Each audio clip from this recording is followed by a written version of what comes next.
নতুন রাজনৈতিক দলের আত্মপ্রকাশ কিংবা নতুন ছাত্র সংগঠন যেটি ঘোষিত হয়েছে এ বিষয়ে আপনার অভিজ্ঞতা কিংবা আপনার যে অভিপ্রায় কিংবা আপনার যে মতামত সেটা একটু জানতে চাই। জি, আপনাকে ধন্যবাদ জানাচ্ছি এবং আলোচনার সঙ্গে নাগরিক কমিটির মিরাজ আছে, অত্যন্ত প্রমিজিং লিডার আমি বলবো। তাকে ধন্যবাদ এবং যারা শুনছেন সবার জন্য শুভেচ্ছা।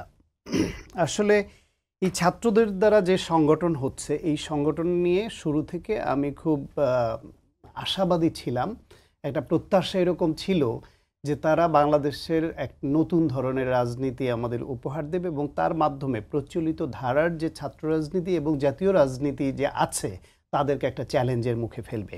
এটা সত্য যে স্বাধীনতার পরে এই 52-53 বছরেও কিন্তু আমাদের রাজনীতি ঠিক জন আকাঙ্ক্ষার সঙ্গে মোটামুটি মেজরিটি অংশ সম্পৃক্ত হয়ে যেই রকম রাজনীতি প্রত্যাশা করি আমরা, সেরকম রাজনীতি আমরা পাইনি।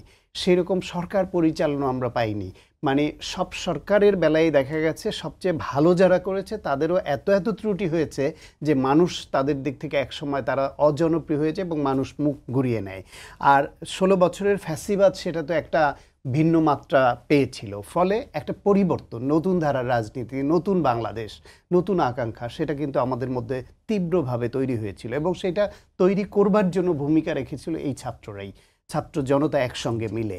কিন্তু তাদের কাছে যে প্রত্যাশা, সেই প্রত্যাশার জায়গাটাকে মানুষকে ধরে রাখবার জন্য যেরকম তাদের ঐক্য, যেরকম ভূমিকা দরকার ছিল সেটি তারা দেখাতে ব্যর্থ হয়েছে ইতিমধ্যে। এটা দুঃখজনক এবং আমাদের মতো যারা আমরা নতুন রাজনীতির প্রত্যাশা করি তাদের আমরা খানিকটা হলেও হোঁচট খেয়েছি। প্রোগ্রামের শুরু হওয়ার আগে মিরাজের সঙ্গে বলছিলাম যে ঘটনাগুলো ঘটলো এগুলো কিন্তু একটা খারাপ মেসেজ দিবে সবার কাছে। যেমন ধরেন ইতিমধ্যেই নাগরিক কমিটির দুজন, যেটা আপনি বলছিলেন, যা তারা এই কমিটিতে থাকছে না বলে ফেসবুকে স্ট্যাটাস দিয়েছে চায়নায় বসে, এবং সেই স্ট্যাটাস দেওয়ার মধ্যে তাদের যে কথা তাতেও কিন্তু এদের মধ্যে যে একটা এরকম তাদের যে মতদ্বৈততা যে আছে, মতানৈক্যের অভাব আছে সেটা স্পষ্ট হয়েছে।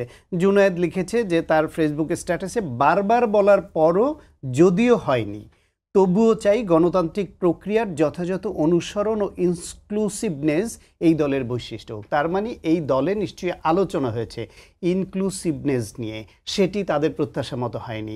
গণতান্ত্রিক প্রক্রিয়া কমিটি করবার আলোচনা হয়েছে, সেটিও তাদের প্রত্যাশা মতো হয়নি এবং না হওয়ার ফলে তারা এই দলে থাকছেন না বলে ঘোষণা দিয়েছেন।